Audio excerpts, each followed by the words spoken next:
온돌에 대한 진실. 자랑스러운 온돌 문화도 사실은 일반화된 것은 얼마 안 됐다. 우리나라의 전통적인 난방 방식은 마루판자 위에 집이나 요를 깔고 그대로 사는 것이다.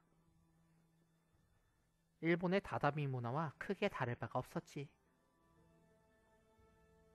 고대부터 온돌을 일반적으로 깔고 살았다고 생각하면 그것은 오해다. 물론 온돌은 4세기경 고구려의 안악 고문에서도 발견되고 있다. 그리고 고려 후기부터 온구들을 만들기 시작했다. 하지만 만들기도 어렵고 관리도 어려웠기 때문에 크게 성행하기는 힘들었다. 조선시대 들어 처음으로 궁궐에서도 온돌을 사용하게 되는데 이후로 고위 관료를 중심으로 차츰 온돌을 놓는 집들이 생겨났다. 하지만 백성들이 온돌을 놓기 시작하면 산의 나무를 마구 베어다 쓸 것이니 내버려두면 큰 폐단이라는 염려가 있었고 그러한 이유로 곧 사대부 집에서도 온돌을 놓는 것에 규제가 가해졌다. 성균관에서도 온돌이 없어서 유생들이 장마철이면 습기 때문에 습진을 자주 앓는다는 보고를 받자 세종은 공주에 명령하여 겨우겨우 5칸짜리 온돌이 처음으로 만들어졌던 터였다. 16세기 초만 하더라도 대궐 안에도 온돌은 전부 깔리지 않아서 연산군은 권례 가면극 놀이장을 온돌로 만들라고 명했을 정도였다. 심지어 1681년 숙종의 기록을 봐도 대궐은 완전 온돌이 아니었다. 당시의 기록을 보면 이렇다. 숙종, 근래까지 대궐 안에 여러 방들이 판자방이었는데 지금은 온돌이 점점 많아져 땔감과 숯을 지탱하기가 어렵구나. 고로 온돌이 크게 보급되지 못했던 것은 바로 땔감에 대한 문제 때문이었다. 하지만 18세기 들어서 급속도로 온돌이 보급되기 시작한다. 이유는 17세기 말부터 조선에 불어닥친 소빙하기가 원인이었다. 경신대기근과 을병대기근으로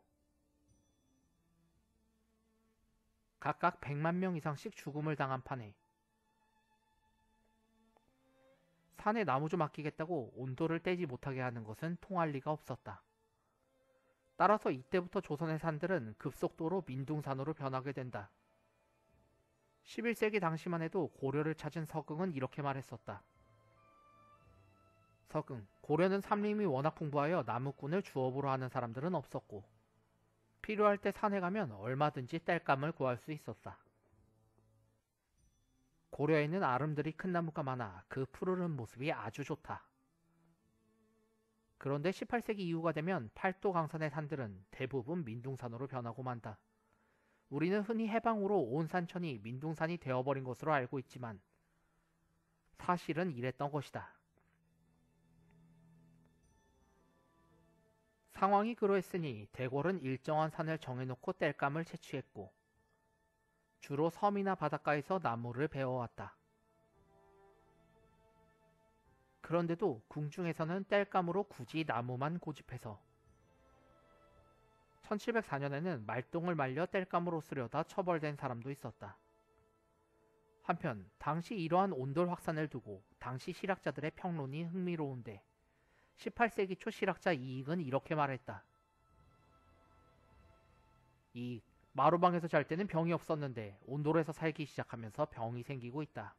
19세기 초 실학자 이규경은 변화하는 세태를 이렇게 말했다. 얼마 전까지만 해도 고래등 같은 큰 기와집에도 온돌이 불과 한두 칸 밖에는 없어서